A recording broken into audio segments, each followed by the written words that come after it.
बुकवाईज with विशाल या YouTube चॅनलवर आपलं पुन्हा एकदा स्वागत आहे. नमस्कार.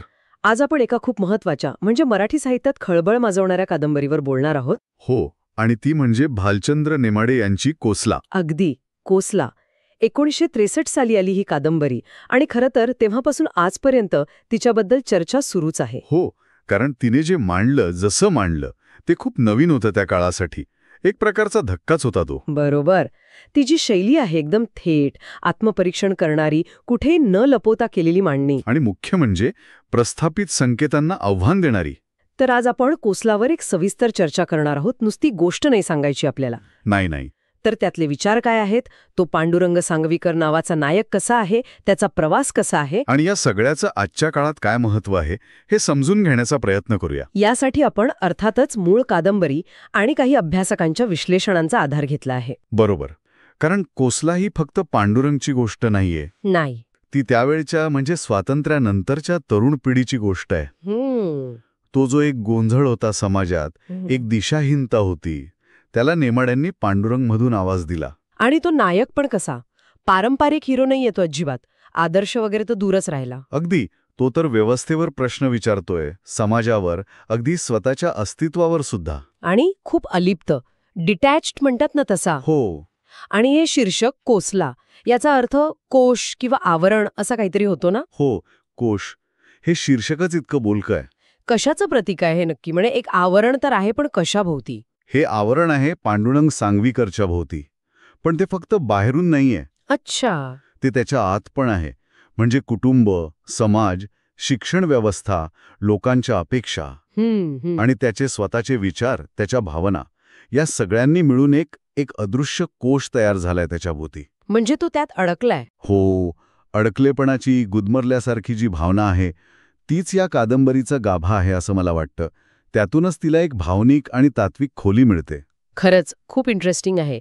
चला तर मग सुरुवात करूया पांडुरंगच्या या प्रवासाला, त्याच्या गावापासून. हो, खानदेशातलं त्याचं गाव.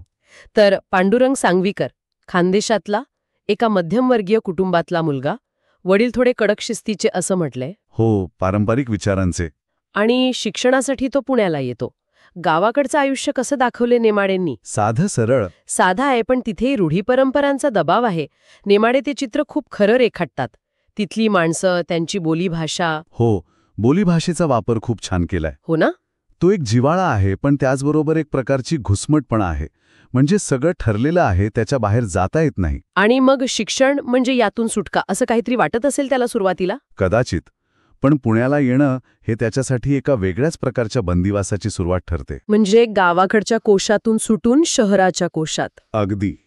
काही जण याला आंतरिक निर्वासितपणा म्हणतात.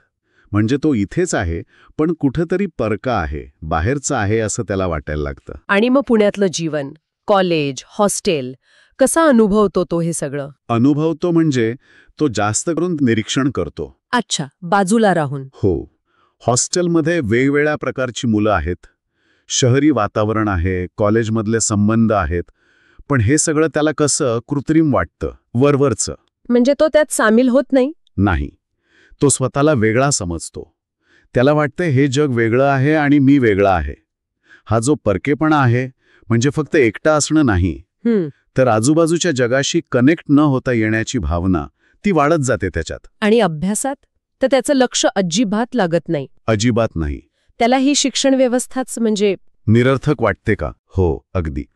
त्याला वाटतं हे काय शिकवतात, प्राध्यापक येतात, काहीतरी यांत्रिकपणे बोलून जातात, अभ्यासक्रम तर जीवनाशी जोडलेलाच नाही. म्हणजे फक्त घोकंपट्टे. बरोबर. नेमाडेंनी इथे त्यावेळच्या भारतीय शिक्षण व्यवस्थेवर खूप मोठी टीका केली आहे पांडुरंगच्या माध्यमातून. जी फक्त पाठांतरावर भर देते, पण समजून घेण्यावर नाही. हो. आणि मग पांडुरंगच्या मनात प्रश्न येतात, हे सगळं शिकून का उपयोग, जर जगायचं कसं हेच कळत नसेल तर? समाजाने एक रस्ता ठरवून दिलाय, त्यावरच का चालायचं? हे प्रश्न खूप मूलभूत आहेत खरं तर. हो. आणि हे सगळं तो एका उपरोधिक विनोदातून मांडतो. त्याचा विनोद म्हणजे त्याची एक प्रकारची ढाल आहे. कशापासून वाचण्यासाठी? त्या निराशेपासून, त्या निरर्थकतेच्या भावनेपासून स्वतःला वाचवण्यासाठी. तो परीक्षेने एक फार्स म्हणतो, म्हणजे जणू काही नाटक चाललंय. यात मालू नावाच्या एका मुलीचा उल्लेख येतो. त्यांच्यात काहीतरी एक भावनिक नातं तयार होतंय असं वाटतं. हो. मालू म्हणजे कदाचित एक साधेपणा, एक सहजता, याचं प्रतीक असावी ती. पण ते नातं पुढे विकसित होत नाही. नाही होत. कारण पांडुरंग प्रत्येक गोष्टीचं इतकं विश्लेषण करतो, भावनांचं, विचारांचं, की तो सहजपणे कुणात गुंतूच शकत नाही. त्याला भीती वाटते का, म्हणजे जवळ जाण्याची? भीती वाटते किंवा त्याला त्या नात्यावरच विश्वास ठेवणं जड जातं. हे खरं आहे की खोटं आहे, यात काही अर्थ आहे की नाही, तो याच विचारात अडकतो. म्हणजे ही पण त्याच्या कोसलाचीच एक बाजू झाली. अगदी भावनिक पातळीवर सुद्धा तो स्वतःला बंद करून घेतो. मग कॉलेजची पुढची वर्ष, हा जो भ्रमनिरास आहे तो अजून वाढतो का? वाढत जातो. कॉलेजचं वातावरण त्याला आणखी कंटाळवाणं वाटू लागतं. तो स्वतःच्याच विचारात जास्त रमतो. आणि हॉस्टेलबद्दल काय वाटतं त्याला? ते तर म्हणजे समाजाचं एक लहान रूप असतं ना? बरोबर. आणि तिथे त्याला समाजाचे वेगवेगळे नमुने दिसतात.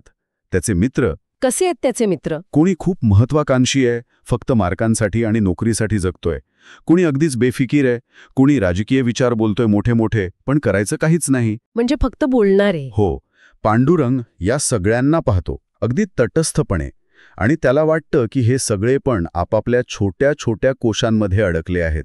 कुणी करिअरच्या, कुणी मौजमजेच्या. म्हणजे तो फक्त स्वतःलाच नाही तर इतरांनाही अडकलेलं पाहतो. हो. आणि याच काळात त्याला गरिबीचे, आर्थिक विषमतेचे अनुभव येतात. शहरात राहताना पैशाची अडचण येते त्याला? येते. कमी पैशात दिवस काढणं, कधी भूक लागणं, कधी अपमान सहन करावा लागणं, हे सगळं तो अनुभवतो. पण तो याकडे कसा पाहतो? म्हणजे तो खूप दुःखी होतो का? दुःखी होतो, पण त्या दुःखालाही तो एका विचित्र नजरेने पाहतो. म्हणजे ही शोकांतिका नाही तर जीवनातलं एक ॲब्झर्ड नाट्य आहे असं त्याला वाटतं. ॲब्झर्ड म्हणजे? म्हणजे विचित्र, विसंगत, तर्कहीन. यात काही अर्थ नाहीये, पण हे घडतंय. अच्छा. आणि या अनुभवातनं तो मध्यम वर्गाच्या मूल्यांवर पण विचार करतो. हो, कारण तो स्वतः मध्यमवर्गीय आहे. पण त्याला तो दिखाऊपणा, ती प्रतिष्ठा जपण्याची धडपड, हे सगळं पोकळ वाटायला लागतं. त्याची टीका आता जास्त व्यापक होते असं दिसतंय. फक्त शिक्षण नाही तर समाज, नैतिकता, धर्म. अगदी. तो सगळ्यावरच प्रश्न विचारायला लागतो. त्याला जाणवतं की समाज व्यक्तीला घडवण्याऐवजी दाबतो. नैतिकतेच्या फक्त गप्पा आहेत, वागण्यात स्वार्थ आहे. आणि स्वातंत्र्य मिळून तर काहीच वर्ष झाली आहेत. तो काळ कसा असेल? म्हणजे एकीकडे आशावाद असेल? आशावाद होता, पण एक गोंधळ पण होता. म्हणजे जुनं काय टिकवायचं, नवं काय स्वीकारायचं, पाश्चिमात्य विचार घ्यायचे की आपली परंपरा. हा जो मूल्यांचा संघर्ष आहे तो पांडुरंगच्या विचारांमधून दिसतो. त्याला हा सगळा ढोंगीपणा वाटतो. आणि या सगळ्या गोंधळात तो परीक्षेत नापास होतो. हो, हे तर अपेक्षितच होतं कुठेतरी. या अपयशाचा काय परिणाम होतो त्याच्यावर? वडील तर नक्कीच नाराज झाले असणार. वडील प्रचंड नाराज होतात. पण पांडुरंगसाठी हे अपयश म्हणजे शिक्षण व्यवस्थेशी त्याचा संबंध अधिकृतपणे तुटल्यासारखं होतं. म्हणजे तो आता त्यातून पूर्ण बाहेर पडतो. हो, तो खचत नाही याने. उलट तो अधिक आत वळतो. आत्मपरीक्षण करायला लागतो. आता त्याचा संघर्ष बाहेरच्या जगाशी नाही तर स्वतःच्या आत आहे. आता तो औपचारिक शिक्षण सोडून देतो आणि काय करतो मग? तो एका अर्थाने आता पूर्णपणे मुक्त आहे, पण त्याचबरोबर पूर्णपणे दिशाहीन पण आहे. तो आता अर्थाचा शोध घेऊ लागतो. कोसलामधील हे विचार आणि पांडुरंगचा प्रवास खरंच विचार करायला लावणार आहे. जर श्रोत्यांना हा सविस्तर आढावा आवडत असेल तर बुकवाईज विथ विशाल चॅनलला लाईक, शेअर आणि सबस्क्राईब करायला विसरू नका. हो, नक्की करा. तर शिक्षण सुटलं. आता पांडुरंग काय करतोय? त्याचा अर्थाचा शोध त्याला कुठे घेऊन जातोय? तो जास्त एकटा पडतो साहजिकच. उद्देशहीन भटकतोय असं वाटतं. आणि आता कोसला म्हणजे फक्त समाज किंवा शिक्षण नाही, तर ते त्याच्या स्वतःच्या मनाचं, विचारांचं बंधन आहे असं त्याला वाटू लागतं. मी कोण आहे? माझ्या जगण्याचा अर्थ काय? हे प्रश्न त्याला आता अधिक तीव्रतेने जाणवतात. तो उत्तरं शोधण्याचा प्रयत्न करतो का? म्हणजे काही वाचतो वगैरे? हो, तो खूप वाचतो. तत्वज्ञान, साहित्य, सगळं काही. पण त्याला कोणत्याच तयार विचारसरणीत, कोणत्याच इझममध्ये समाधान मिळत नाही. त्याला वाटतं हे सगळं पण दुसऱ्यांनी तयार केलेलंच आहे. मग तो काय निष्कर्ष काढतो? किंवा त्याची स्वतःची अशी काही दृष्टी तयार होते का? हळूहळू तो एका वेगळ्या निष्कर्षापर्यंत पोचतो. तो अलिप्तता म्हणजे डिटॅचमेंट आणि उपहास म्हणजे आयरणी या दोन गोष्टींना आपलं तत्वज्ञान बनवतो. म्हणजे नक्की काय करतो तो? म्हणजे जगाकडे थोडं दूर उभं राहून बघायचं. त्यातल्या विसंगती, त्यातला निरर्थकपणा ओळखायचा आणि त्यावर हसायचं. स्वतःवर पण? हो, स्वतःवर सगळ्यात जास्त. त्याला कळतं की जगात भ्रम आहेत, दुःख आहे. पण हे सगळं ओळखता येणं, याची जाणीव असणं, हीच एक प्रकारची मुक्ती आहे. तो स्वतःला जीवनातला एक दुःखी विदूषक म्हणवतो. हो, म्हणजे तो विदूषक आहे कारण तो जगातल्या गमती ओळखतो, पण तो दुःखी आहे कारण त्याला त्याचं दुःखही कळतंय. ही स्वतःच्या परिस्थितीकडे एकाच वेळी गंभीरपणे आणि गमतीने पाहण्याची दृष्टी त्याला जगायला मदत करते. याच काळात नदीचं प्रतीक खूप महत्वाचं होऊन येतं नाही का? तो सारखा नदीकिनारी जातो. हो, नदी त्याच्यासाठी खूप महत्वाची आहे. तो तिच्याकडे तासनतास बसून राहतो. हां, काय दिसतं त्याला नदीत? तिचा तो शांत न थांबणारा प्रवाह, तो मानवी जीवनातला जो गोंधळ आहे, धडपड आहे, त्याच्या अगदी विरुद्ध आहे. नदी प्रश्न विचारत नाही, तक्रार करत नाही, अपेक्षा ठेवत नाही. ती फक्त वाहते. एक प्रकारची स्थिरता आणि सातत्य. अगदी. आणि निसर्गाची ती उदासीनता, म्हणजे निसर्गाला माणसाच्या सुखदुःखाचं काही देणं घेणं नाही, ही गोष्ट त्याला कुठेतरी दिलासा देते, शांत करते. याच दरम्यान तो पुन्हा गावी परत जातो. हो, जातो. तिथला अनुभव कसा असतो? आता काही बदलतं का? नाही, उलट त्याला तिथे जास्त परकेपणा जाणवतो. वडील अजून नाराजच आहेत. आईचा आधार मिळतो, पण ते भावनिक अंतर कमी होत नाही. आणि गावाकडची शांतता, ती आता त्याला काय वाटते? ती शांतता त्याला आता स्थितिशीलता वाटते, म्हणजे स्टॅग्नेशन. सगळं थांबलेलं, काहीच न बदलणारं. म्हणजे शहराचा परकेपणा नको आणि गावची स्थितिशीलता पण नको. बरोबर. तो दोन्ही जगांपासून तुटलेला आहे. तो कुठेच फिट होत नाहीये. गावाकडे असताना तो तिथल्या धर्म, रूढी, कर्मकांड याकडे कसा पाहतो? तो लोकांची श्रद्धा पाहतो, पण त्याला त्यातला फोलपणा दिसतो, अंधश्रद्धा दिसतात. त्याला वाटतं की ही सगळी कर्मकांड अनेकदा भीतीतून आलेली आहेत. कसली भीती? मृत्यूची भीती, अपयशाची भीती, अज्ञात गोष्टींची भीती. तो लोकांना दोष देत नाहीये हे लक्षात घेण्यासारखं आहे. अच्छा. पण तो स्वतः मात्र त्या विश्वासांच्या चौकटीत बसू शकत नाही. त्याची बुद्धी, त्याचा संशय त्याला ते स्वीकारू देत नाही. म्हणजे हा भ्रमनिरास, हा एकटेपणा हे सगळं वाढतच चाललंय. मग एक वेळ अशी येते की तो खूप खचतो मानसिकदृष्ट्या. हो, त्याचा कडेलोट होतो असं म्हणायला हरकत नाही. कोसला आता फक्त बाहेरचं आवरण नाही, तर ते त्याच्या आत, त्याच्या मनात, विचारात, भावनांमध्ये घट्ट रुतून बसलाय. तो पुन्हा गावात परत आलेला आहे या टप्प्यावर. हो, तो गावातच आहे. वडिलांशी संबंध अजूनही ताणलेले आहेत. गावकरी त्याला शिकून वाया गेलेला मुलगा असंच समजतात. इथे एक मोठा विरोधाभास आहे नाही का? की शिक्षणामुळे त्याला जग जास्त कळतंय, पण त्याचमुळे तो जास्त एकटा पडतोय. अगदी. ज्ञानामुळे त्याला समाजातील अन्याय, ढोंगीपणा जास्त स्पष्ट दिसतोय. पण त्याच ज्ञानामुळे तो इतरांसारखा राहू शकत नाही आणि काही बदल घडवण्याची ताकद त्याच्यात नाहीये. ही हतबलता त्याला खूप खाते आतून. त्याला मित्रांची पत्रे येतात. त्यातून काय होतं? त्या पत्रांमधून त्याला कळतं की बाकीच्यांचं आयुष्य पुढे सरकतंय. कुणी नोकरीला लागलं, कुणाचं लग्न ठरलं. पण त्याला आता त्यांचा हेवा वगैरे वाटत नाही. का?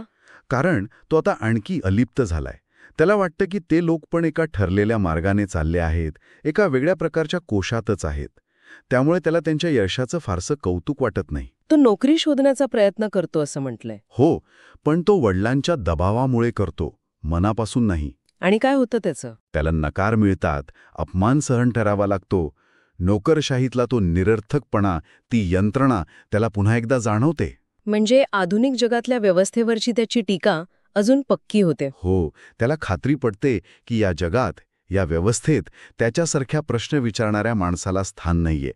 तो पूर्णपणे तुटल्यासारखा होतो जगापासून. पण याच निराशेच्या गर्तेत असताना त्याच्यात काहीतरी बदल घडायला सुरुवात होते असं दिसतंय. हो, हा खूप महत्वाचा भाग आहे. तो निसर्गाकडे पाहू लागतो, अगदी साध्या गोष्टींकडे. अगदी.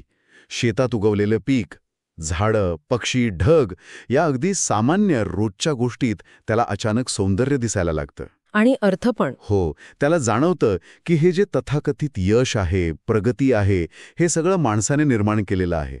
खरं सौंदर्य, खरा अर्थ हा जगण्यात आहे, अस्तित्वात आहे, अगदी साध्या क्षणांमध्ये. ही जाणीव त्याला पुस्तकातून मिळत नाही. नाही, ही त्याला थेट अनुभवातून येते आणि ही जाणीव त्याला अनपेक्षितपणे एक प्रकारची शांतता देते, क्षणिक का होईना. आणि मग त्याच्या विचारांना पण एक वेगळी दिशा मिळते. तो स्वतःच्या सत्याबद्दल विचार करतो. हो, तो स्वतःलाच प्रश्न विचारतो की ठीक आहे, मी इतरांचे सगळे आदर्श, सगळी सत्य नाकारली, पण माझं स्वतःचं सत्य काय आहे? या प्रश्नाचं उत्तर मिळतं का त्याला? उत्तर मिळण्यापेक्षा तो शोध महत्वाचा ठरतो. तो हळूहळू आपली जी परिस्थिती आहे, म्हणजे त्याचं अपयश, त्याचा एकटेपणा, त्याचा परकेपणा, ती स्वीकारायला लागतो. स्वीकारायला लागतो म्हणजे हार मानतो? नाही, हार मानणं नाही, तर ते वास्तव आहे हे मान्य करणं, त्याला कदाचित हे जाणवायला लागतं की जीवनाचा एकच ठरलेला मोठा अर्थ शोधण्याचा प्रयत्नच व्यर्थ आहे. अच्छा. पण ही व्यर्थता ओळखणं, या अर्थहीन जगात सुद्धा सजगपणे जगणं, अनुभव घेणं, हेच कदाचित अर्थपूर्ण असू शकतं. आणि मग आपण कादंबरीच्या शेवटच्या टप्प्याकडे येतो, 5वा भाग. इथे पांडुरंगामध्ये एक प्रकारची शांतता आलेली दिसते असं म्हणतात. हो, दिसतंय. त्याचा संघर्ष संपलेला नाहीये कदाचित, पण त्याची दिशा बदलली आहे. त्याचा जगाकडे पाहण्याचा दृष्टिकोन बदललाय. काय बदल झालाय नक्की? तो अजूनही अलिप्त आहे, पण आता त्या अलिप्ततेत कडवटपणा नाहीये.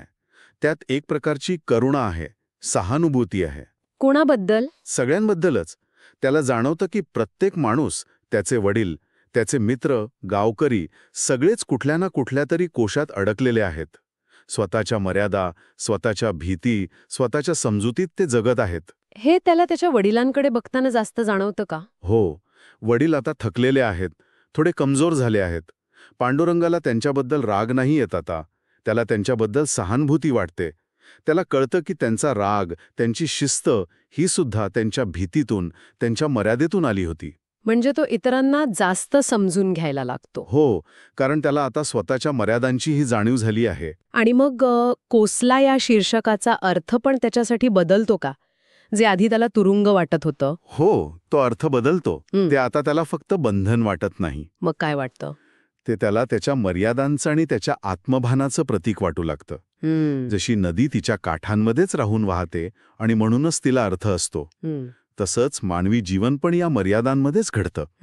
आणि या मर्यादांची जाणीव होणं, त्यांना स्वीकारणं, हेच खरं स्वातंत्र्य असू शकतं. म्हणून तो शेवटी म्हणतो की कदाचित कोसला माझं तुरुंग नाही, माझं घर आहे. अगदी. म्हणजे तो त्या कोशातून बाहेर पडण्याचा अट्टहास सोडतो. तो त्या कोशाला, त्या मर्यादांना स्वीकारतो आणि त्या मर्यादेत राहूनच स्वतःचा शोध घेण्याचा प्रयत्न करतो. ही जी स्वीकृती आहे, ती त्याला खरी शांतता देते. तो पुन्हा पुण्याला जातो शेवटी. त्यावेळेचा अनुभव कसा असतो? शहर तेच असतं, पण पांडुरंग बदललेला असतो. त्याला आता तिथला दिखाऊपणा, ती स्पर्धा, हे सगळं त्रास देत नाही. तो शांतपणे एका हॉटेलात बसून चहा पितो. एकटा? हो, एकटा. पण आता त्याला तो एकटेपणा बोचच नाही. त्याला त्या एकटेपणातला एकांत सापडलेला असतो. त्याचा विनोद पण बदलतो का? जो आधी खूप उपरोधी, कडवट होता. हो, बदलतो. आता तो मानवी वागण्यातल्या विसंगतींवर हसतो, पण त्यात कटुता नसते. त्यात एक प्रकारची सहानुभूती असते. विनोद हे आता त्याचं जीवनातल्या विसंगतींसोबत जगण्याचं साधन बनतं. म्हणूनच नेमाडेंनी शेवट पारंपरिक ठेवला नाही. म्हणजे पांडुरंगाला काहीतरी मोठं यश मिळतं किंवा तो लग्न करतो असं काही होत नाही. नाही, काहीच नाही होत तसं. तो फक्त जगत राहतो, पण आता त्या जगण्याला एक सजगतेची, एका जाणीवेची झालर आहे. म्हणजे नेमाडेंना हेच सांगायचं आहे का की जीवनाचा अर्थ काहीतरी मिळवण्यात नाहीये? मला वाटतं तसंच आहे. तो अर्थ बाह्य जगातल्या यशात नाही, तर आतल्या सजगतेत, जगण्याच्या प्रक्रियेत आहे. ही जाणीव होणं, हा स्वीकार करणं, हेच पांडुरंगाचं खरं यश म्हणता येईल. कोसला आणि पांडुरंग सांगवीकरचा हा प्रवास आपल्याला नक्कीच अंतर्मुख करून सोडतो. हे फक्त एका कादंबरीचं विश्लेषण नाहीये. नाही, हे त्याहून खूप जास्त आहे. हे आपल्या स्वतःच्या जगण्यावर विचार करायला लावणारा काहीतरी आहे. श्रोत्यांना जर हा सखोल आढावा माहितीपूर्ण वाटला असेल तर पुन्हा एकदा आठवण करून देते, बुकवाईज विथ विशालला लाईक, शेअर आणि सबस्क्राईब नक्की करा. हो, जरूर. तर कोसला आपल्याला फक्त एका व्यक्तीची, पांडुरंगची गोष्ट सांगत नाही. ती मानवी अस्तित्वाबद्दल, आधुनिक जगातल्या गोंधळाबद्दल आणि स्वतःच्या मर्यादा ओळखून कसं जगायचं या शक्यतेबद्दल विचार करायला लावते. नेमाडेंनी पांडुरंगच्या माध्यमातून खरं तर एका संपूर्ण पिढीच्या अस्वस्थतेला, त्यांच्या शोधाला आवाज दिला. आणि तो विचार खूप महत्वाचा आहे की स्वतःच्या कोशाची जाणीव होणं. हो, हेच मुक्तीचं पहिलं पाऊल असू शकतं. अगदी. कोसला आपल्याला तयार उत्तरं देत नाही, पण ती आपल्याला योग्य प्रश्न विचारायला शिकवते. आपल्या स्वतःच्या अस्तित्वाकडे, आपल्या सभोवतालच्या जगाकडे अधिक सजगपणे पाहायला शिकवते. आजच्या आपल्या या चर्चेतून एक विचार नक्कीच मनात घोळत राहील. आपल्या प्रत्येकाच्या भोवती असे कोणते कोसले आहेत? बरोबर. ते फक्त समाजाचे किंवा परिस्थितीचे नसतात. ते आपल्या सवयींचे, आपल्या विचारांचे, आपल्या भीतींचे, आपल्या सोयीस्कर समजोतींचे सुद्धा असू शकतात. आणि त्यांची जाणीव आपल्याला आहे का, हा खरा प्रश्न आहे. हो, त्यावर विचार करायला नक्कीच जागा आहे. तर ही होती आपली आजची चर्चा कोसला या महत्वाच्या कादंबरीवर. आम्हाला आशा आहे की श्रोत्यांना ती आवडली असेल. नक्कीच. तुम्हाला पुढच्या वेळी कोणत्या पुस्तकाचा सारांश ऐकायला आवडेल किंवा कोणत्या विषयावर आपण बोलावं असं वाटतं? तुमच्या सूचना कमेंट्समध्ये नक्की कळवा. कदाचित तुमची निवड पुढच्या भागात असेल. आम्ही वाट पाहू. बुकवाईज विथ विशाल सोबत जोडलेले रहा. धन्यवाद. धन्यवाद.